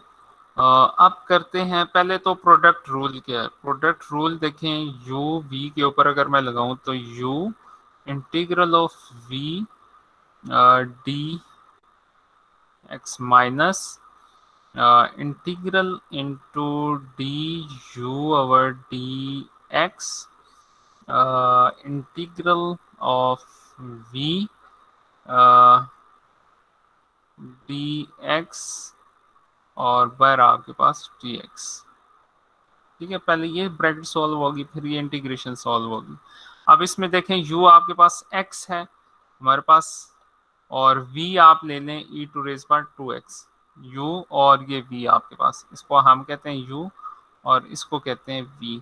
तो u as it is x, integral of v अगर मैं इसकी करूं तो ये आएगी मेरे पास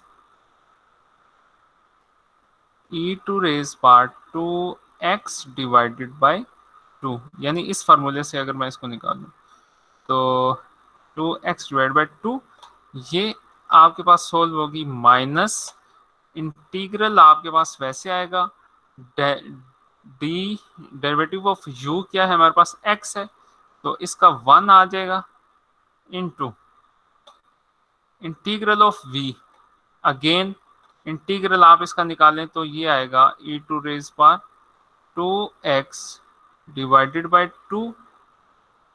ठीक है, और ये dx आपका इस इधर आ जाएगा। अब ये टर्म एज इट इज नीचे आ जाएगी, आप इसे लिख लें 1/2 x e to raise power 2x minus, अब ये इससे मल्टीप्लाई होगा तो ये आप लिख लें, इसको जरा अरेज कर लें, ये 1 है तो इसका कोई वो नहीं है, तो इसका अगेन इंटीग्रल है ना, तो अगेन ये 1/2 कांस्टेंट है, ये बाहर आ जाएगा, डॉट इसका इंटीग्रल जब लेंगे तो अगेन इस फार्मूले से इंटीग्रल इसका क्या आएगा, e to raise power 2x divided by 2। तो ये 2 जब आएगा तो आपके पास फाइनल जो हाँ ये फाइनल आंसर आपके पास ये आ जाएगा, यानी 1/2x e to raise power x minus 1 ये 4 e to raise power 2x, और ये जो पहले टर्म हम निकाल चुके हैं पहली टर्म का, तो इसका m का आपके पास ये आ गया। ठीक है, और अब is equal to c, n का भी हम निकाल, इस फॉर्मूले से तो n का नहीं निकाल रहे इंटीग्रल ना, तो अगर n का इंटीग्रल निकाल भी लें तो उसका n का इंटीग्रल क्या आ रहा है, बेसिकली 3x डिवाइड बाय 3। ठीक है, तो e to raise power 3x divided by 3 with respect to, अच्छा y है, विद रिस्पेक्ट टू हम y ले रहे हैं ना उसका इंटीग्रल, तो इसलिए उसका तो हम उसे तो कांस्टेंट कंसीडर करेंगे, तो वो simple e to raise power 3x into y आ जाएगा। ठीक है, तो अब e to raise power 3x y देखें इसमें भी है, इसलिए हमने इस फार्मूले में उसे नील कर दिया, तो उसका लिखने की जरूरत ही नहीं है। तो फाइनल आंसर जो हमने ऊपर निकाला है इज इक्वल टू c, यानी ये पूरी term is equal to c, तो वही हमारे पास आंसर है। तो ये देखें e to raise power 3x y, ये हमने टर्म यहाँ पे निकाली है, e to raise power 3x y, ये पहली टर्म हमने निकाली है। अब दूसरी टर्म्स ये एक ये निकाली है और एक ये 1/4 करके और इज इक्वल टू c, तो ये हमने किया। अब ये चूंकि इनिशियल वैल्यू प्रॉब्लम थी, अब इसमें देखें आपने वैल्यूज पुट कर देनी है। The value of a constant c is not determined by applying the initial condition y of 0 is equal to 1। So आप यहाँ पे जहाँ x है उधर 0 पुट करें, y है वहाँ पे 1 पुट करें, तो आपके पास जो C है वो आपके पास 3/4 आ जाएगा। इसको यहाँ अगेन पुट करें तो आपके जो जनरल सोल्यूशन है 3/4 या आपके पास इस तरह की वैल्यू आएगी। ठीक है, अच्छा इसने फिर y को एक्सप्लिसिट कर दिया, यानी अलग कर लिया, y टर्म को सारा एक साइड पे कर दिया, ये भी आप कर सकते हैं, अदरवाइज ये आपका इनफ है। ठीक है,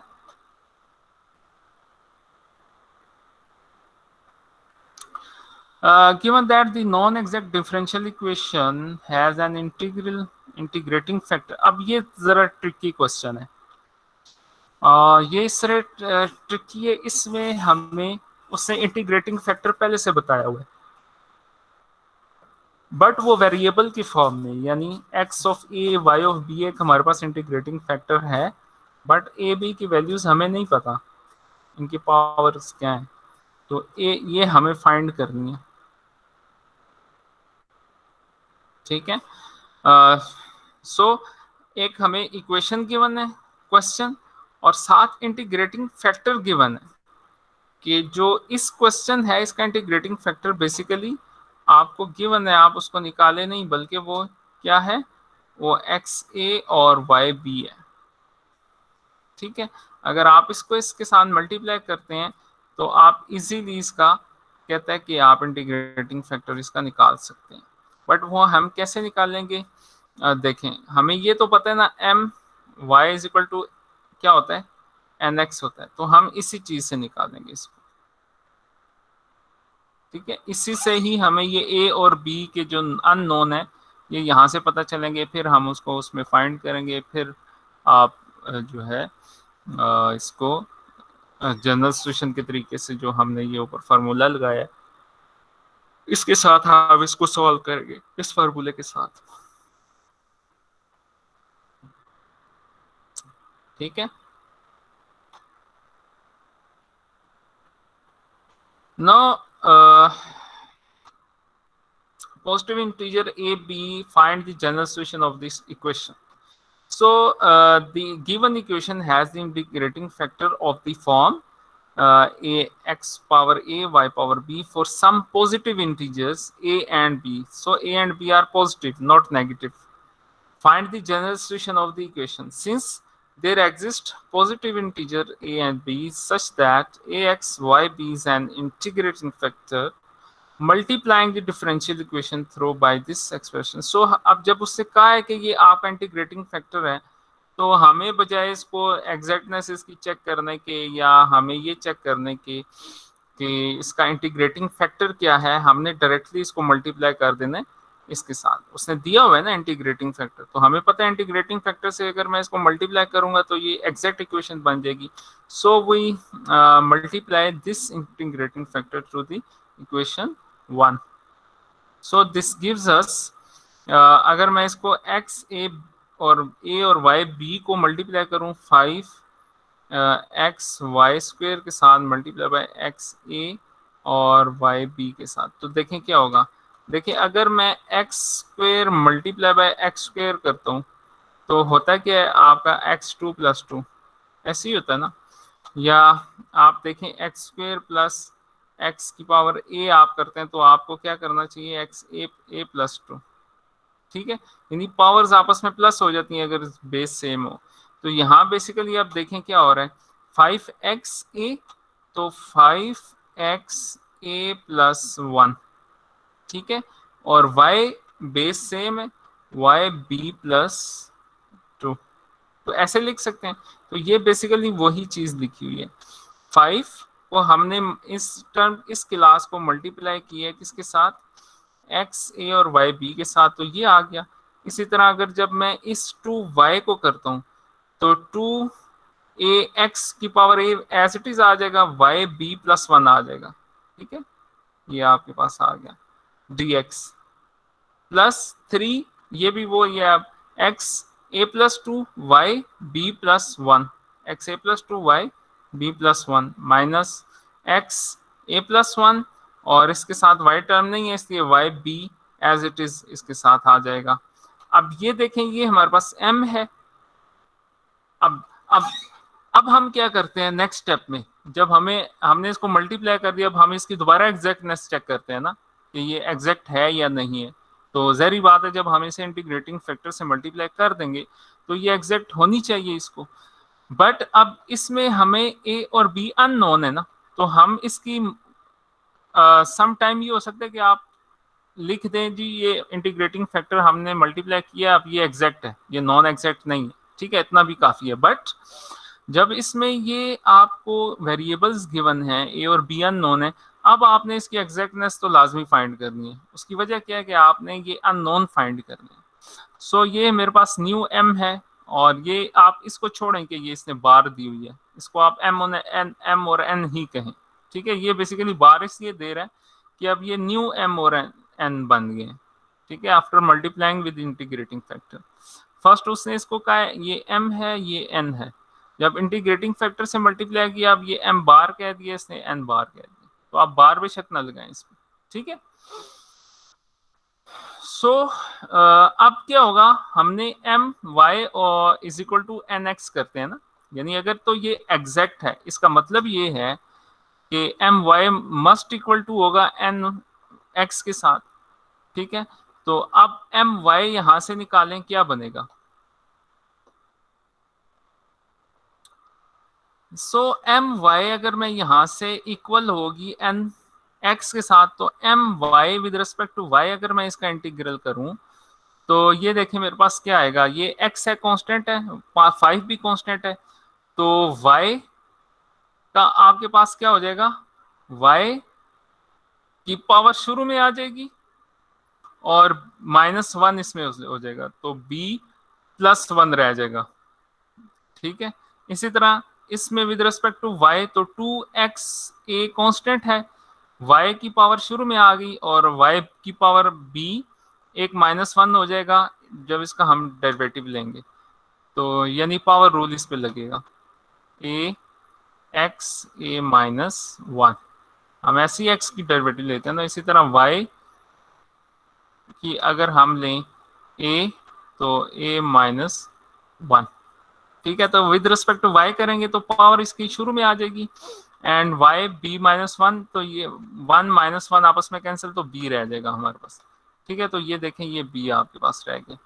इसी तरह आप विद रिस्पेक्ट टू इसका x करेंगे तो ये टर्म कांस्टेंट है, 3 भी कांस्टेंट है, a+2 शुरू में आ जाएगा और -1 इसमें हो रहा है, तो a+1 रह जाएगा यहाँ पे, x a+1 उसकी बाकी ये सारी।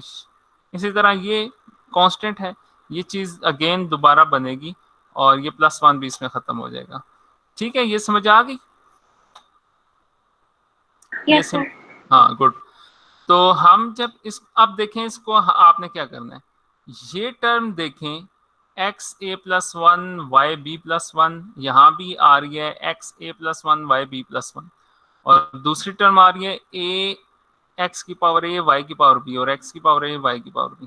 अब यहाँ पे आप इसे कंपेयर कोफिशिएंट कर सकते हैं, यानी ये टर्म को कंपेयर करें इसके साथ और इस टर्म को कंपेयर करें इसके साथ, ठीक है। तो आपके पास दो इक्वेशंस आएंगी जिसमें 5 इसके कोफिशिएंट्स को कंपेयर करें इसके कोफिशिएंट्स के साथ, यानी ये सेम है ना, आप ये समझिए ये पूरी टर्म x है, ये है x और ये है y, इसी तरह ये है x और ये है y, तो x को x के से कंपेयर करें और y को y से कंपेयर करें, तो आपके पास जो कोफिशिएंट्स बचेंगे वो क्या होगा, 5b कंपेयर करेंगे आप इसके साथ क्योंकि ये सेम टर्म्स है ना, ये और ये टर्म सेम है, तो 5b+2 is equal to 3a+2, 5b+2 is equal to 3a+2 and 2b+1 is equal to a+1, 2b+1 is equal to a+1।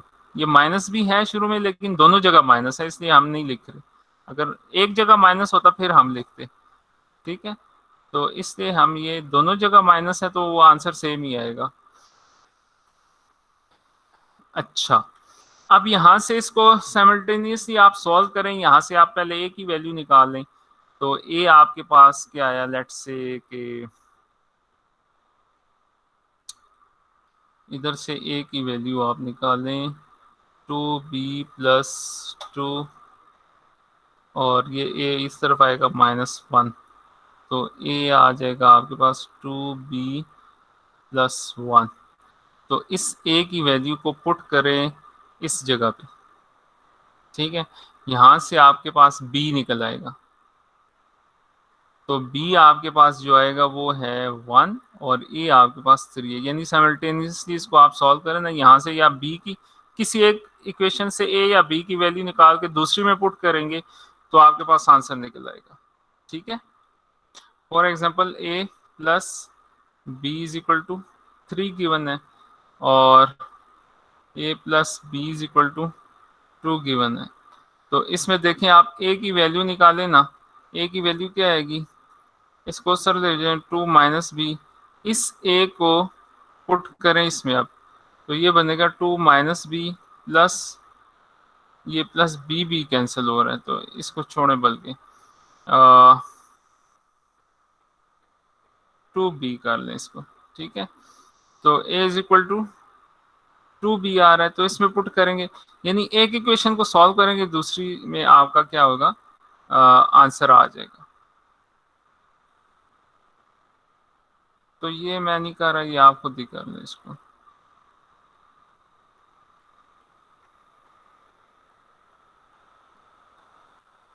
ठीक हो गया। Thus the integrating factor x of a into y of b is, आपके पास आप देखें क्या हो गया, आपके पास ए और बी आ गया। तो इसका मतलब है जो आपको इंटीग्रेटिंग फैक्टर गिवन था ए और बी, तो एक्स वो आपके पास फाइनल उसकी वैल्यू आ गई इंटीग्रेटिंग फैक्टर की। अब इंटीग्रेटिंग फैक्टर आपने सिंपल इसमें पुट करना है, ये इसमें वैल्यूज में मल्टीप्लाई करेंगे तो ये देखें आपके पास ये आपने कहाँ पे, हाँ ये इसके साथ आप जब इसे मल्टीप्लाई करेंगे ना, मल्टीप्लाई नहीं बल्कि मल्टीप्लाई किया हुआ है, सिंपल ए और बी की वैल्यूज पुट कर दें तो फाइनल जो हमारे पास इक्वेशन आएगी वो ये आएगी, ये है हमारे पास। अब इसको हमने सॉल्व करना है, m d x plus n without x और इज इक्वल टू सी। तो अब देखें m को आपने पुट किया विद रिस्पेक्ट टू x ले रहे हैं ना, तो 5y³ आपका क्या आ जाएगा, 5y³ आपके पास क्या आ जाएगा, कांस्टेंट, और x की पावर 5 डिवाइडेड बाय 5, ये पहली टर्म का इंटीग्रल होगा, ये इसके साथ कैंसिल हो जाएगा। दूसरी टर्म का इंटीग्रल क्या होगा, -2y³ is equal to 3x की पावर 4 डिवाइडेड बाय 4, तो ये 2 से कैंसिल 2 आ जाएगा। दूसरी टर्म में क्या आएगा, 1/2 x की पावर 4 और y² as it is constant है, तो ये टर्म आपके पास पहली आ जाएगी। और n विदाउट x टर्म कोई भी नहीं है, ठीक है, तो ये नील हो जाएगा, ठीक है। तो सिंपली जो आपके पास आंसर यही चीज आ जाएगी, यानी x की 5y³ -1/2 x4y² is equal to c, ठीक है। तो n को भी जब आप सॉल्व करेंगे दोनों सेम होंगी ना, ये भी सेम हो रही है ये भी सेम हो रही है, तो हम उसे एक ही बार लिखेंगे। बट इस फार्मूले में हम x की टर्म्स आ ही नहीं रही, मतलब कि दोनों जगह सेम आ रहा है, तो आंसर हमारे पास क्या आएगा, ये आएगा। ठीक हो गया, ठीक है क्लास। यस ये सर। हाँ, तो आपकी असाइनमेंट्स कितनी हुई है अभी तक? सर 2 असाइनमेंट्स हुई। क्विज हुए? Yes sir. क्विज कब हुआ है?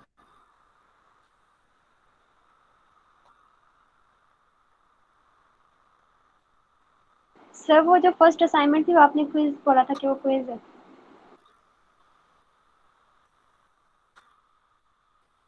गूगल क्लासरूम पे अपलोड हुआ था?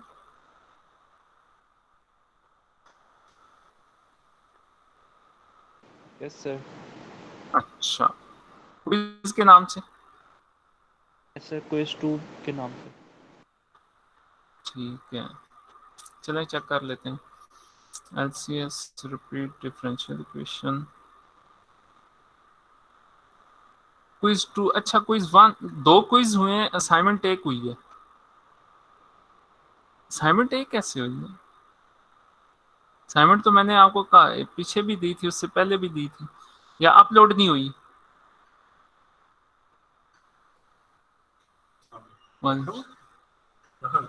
ये पक्का देखा मैंने कि तो बैठा जमान है तो क्लास के मैंने तो पक्का देखा, मैंने कहा पता करो। और शुक्र होगी क्लास? नहीं अभी हो रही। अच्छा अच्छा, मैं जा रहा हूँ, जाते वक्त से ऊपर एक चक्कर लगा लूँ, ठीक, देखिए वो नोटिफिकेशन आया। Okay sir. तो क्लास, हाँ, कोई असाइनमेंट एक ही है या अभी आप लोगों ने कोई सबमिट करवानी है? नो सर, सारी करवा दी थी। करवा दी थी। चलेंगे एक और फिर असाइनमेंट आप ले लें, एक और असाइनमेंट आप ले लें। मैं आपको क्वेश्चन लिख देता हूँ इसके, एग्जैक्ट के, नॉन एग्जैक्ट के, इसको आप सॉल्व करें।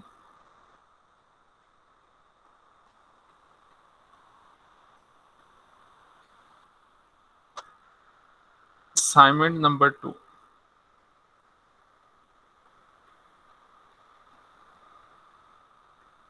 असाइनमेंट नंबर 2, इसके एंड पे मैंने आपको कुछ एग्जांपल दी थी ना, ये देखिए ना। अच्छा ये असाइनमेंट नंबर 1 है, ये असाइनमेंट नंबर 1 ना, एग्जैक्ट? Yes sir. ठीक है। सो असाइनमेंट नंबर 2 है हमारे पास।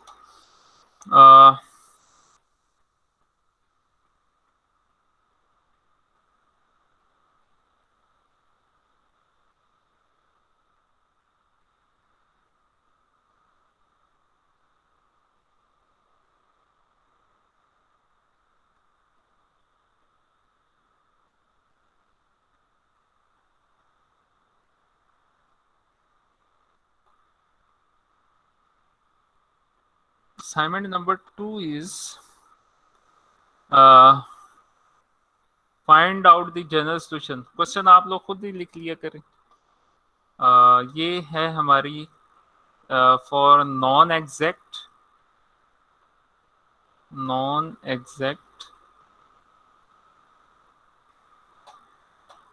और इंटीग्रेटिंग फैक्टर लेक्चर की असाइनमेंट्स, ठीक है। सो क्वेश्चन नंबर 1 इज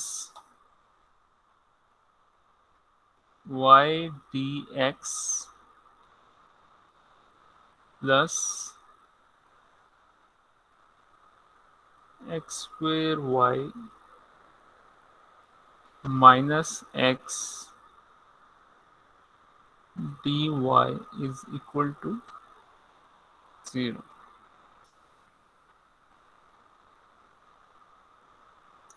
आज का लेक्चर समझ आया ना? कोई मसला तो नहीं है, इशू नहीं है? अगर है किसी को तो पूछ सकते हैं।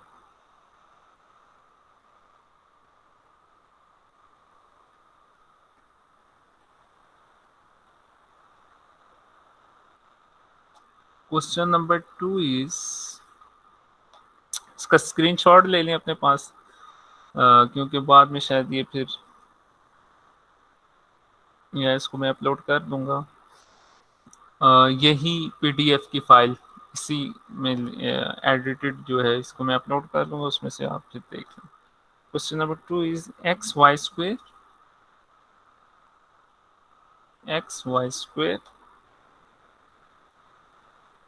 Plus Y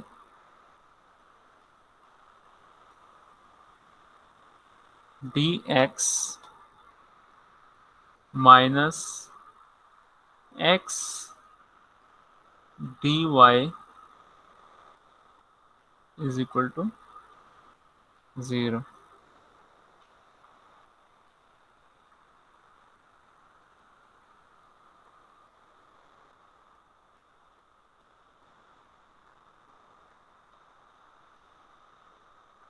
question number 3 is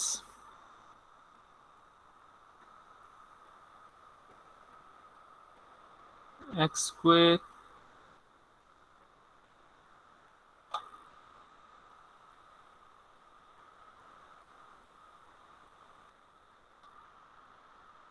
x dy minus y dx is equal to x square plus y square dx.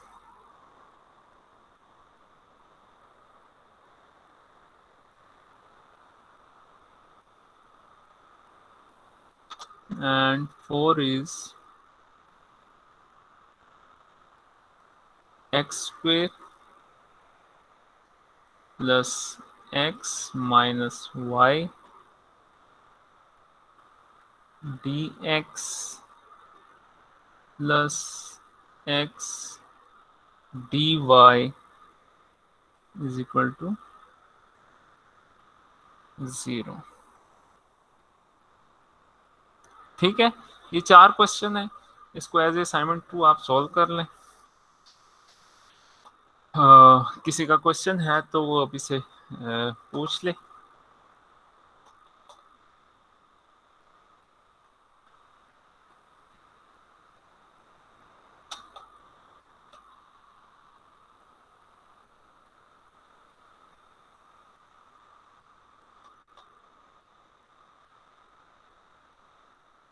Okay, class. Any question?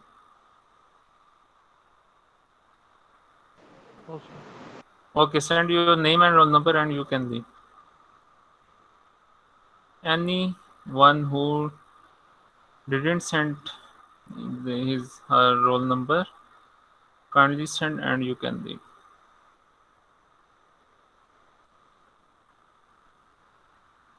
अगर पहले भेज दिए तो ठीक है, अगर नहीं भेजे तो आप जो है भेज कर लीव कर सकते।